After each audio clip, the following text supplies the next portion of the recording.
blowout. How'd they do it? Oh, there's no pass rush for Carolina. Any team that Tampa plays that doesn't have a pass rush, they're going to look outstanding. They were able to overcome a fumble early. This is the exact type of game I think we all expect Tampa to look great, and they did. Credit to Tampa. Gronk got going. Brady looked great. It was a great win by the Bucs, as predicted by everybody. All right, we'll make Gave sure. Tom a compliment. Yeah. Try to get your picks in 7 on 7 before kickoff on Sunday for your chance to win, and then we could talk about you instead of the other people that probably we'll have talk a about. Tampa Tom or tattoo. head to the Fox Sports app for much more information. Let's move on. We're going to stay in the NFC now. Talk some Seahawks taking on the Rams. Another tough day at the office for Russell Wilson. Turned the ball over 3 times, sacked 6 times, and tried to cover up for his bad defense all the times. Russ, 10 turnovers in his last 4 games as the Seahawks fall to the Rams.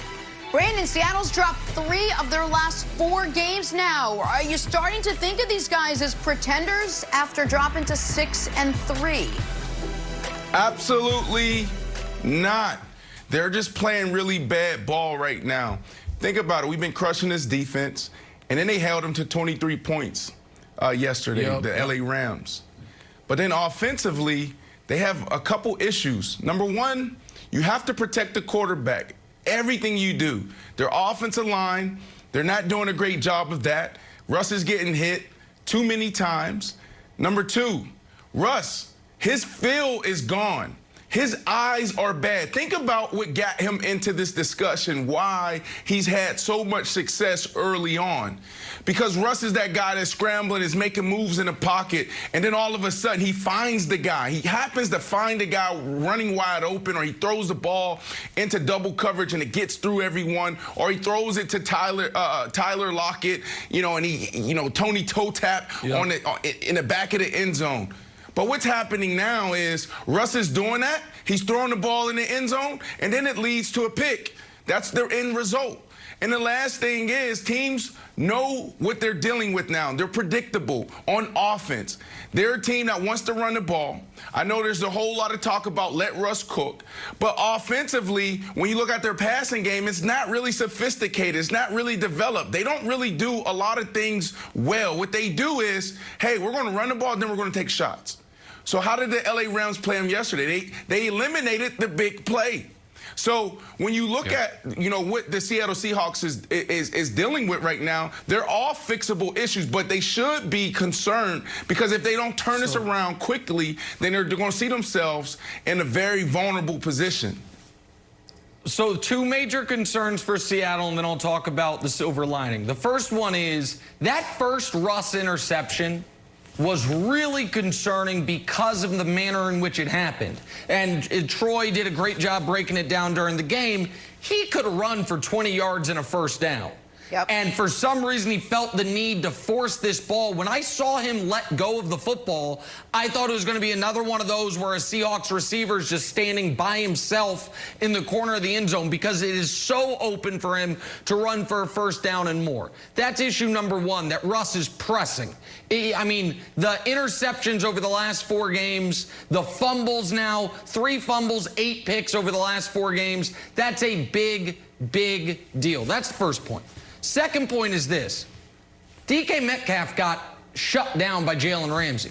Now, Jalen Ramsey might be the best corner in the league, so you can say that's an outlier. But if it's number 1 wide receiver in football, or someone in that argument against number 1 corner, there should be some wins, some losses on both sides of the ledger. Instead, it was all wins on the Jalen Ramsey side of the ledger. Despite all that, Wilds, and that's not even talking about their defense, which played well yesterday, but I think is seriously flawed. The reason, Wilds, I still have to say they are contenders is this. Go down the list of every NFC playoff team. Tell me the flawless team. There isn't one. New Orleans quarterback is all of a sudden hurt, and Brandon has laid out brilliantly their playoff struggles. Green Bay cannot stop the run to save their life. Tampa can't deal with an opposing team's pass rush. Arizona has no experience and a mediocre defense, and the Rams don't trust their quarterback. So those are the 5 other playoff teams in the NFC, plus whatever comes out of the NFC East. So they have to still be contenders, Wilds, even if they are a obviously flawed football team. So, Brandon, just not to pile on DK, but I want to play a game called Is This Something or Nothing? So DK wasn't even targeted until late in the third quarter. He ends up with 4 catches for 28. His other previous worst game was against Patrick Peterson, 2 for 23. So is this a case of him feasting on everyone except the elite corners? Is this something or nothing? You know, I got to be honest here. I don't know. I'm not going to sit here on television just because I occupied a seat and give a take. You know, there's so much that can go into this. You know, when I was in Denver and we had Nnamdi Ansawal on the other side when he was playing for the Oakland Raiders and he was considered probably the best one-on-one corner at the time, we would literally go into games and say we're not throwing his way, and it would tick me off. I would say I'm emerging #1 wide receiver and I'm playing really well right now, and you're not going to give me an opportunity when I'm on the side of Nnamdi's, and I didn't get it. So there's a lot that we don't know. The game plan could have been tailored to go away from those #1 cornerbacks. And then also, you know, it took me 3-4 years to really develop as far as a receiver at the line of scrimmage going against men. Now, it's a difference between going against cornerbacks and going against Jalen Ramsey, Patrick Peterson.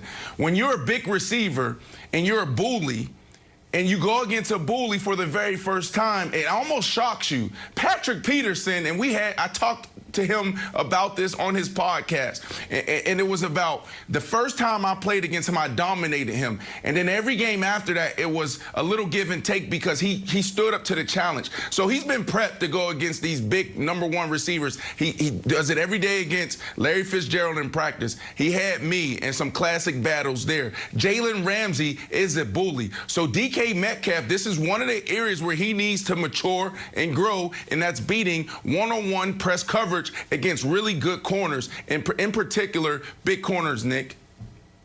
I want to circle back to the Seahawks as a whole for a moment, because I obviously can't add anything more than you did about the #1 receiver against another #1 corner. I think we could get to the postseason and not have any real idea how good Seattle actually is, because Seattle right now doesn't have a single great win. The best team they've beaten is Miami, and that was Miami pre-Tua. No disrespect to your guy Fitzpatrick.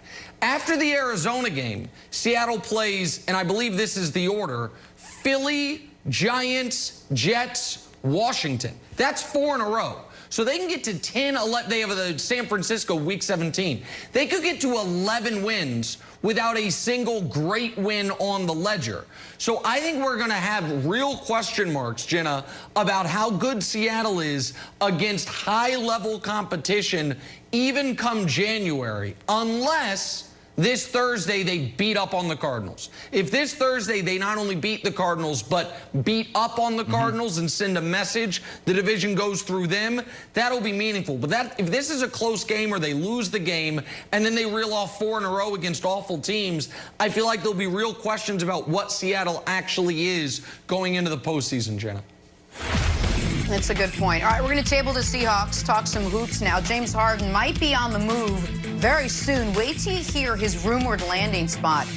But first, Baker Mayfield busting out Lil Wayne line yesterday at his presser. Baker with his ode to Weezy. Yeah, I mean, you know, they made great plays when they needed to. I think Miles took the approach of, you know, real G's moving silence like lasagna.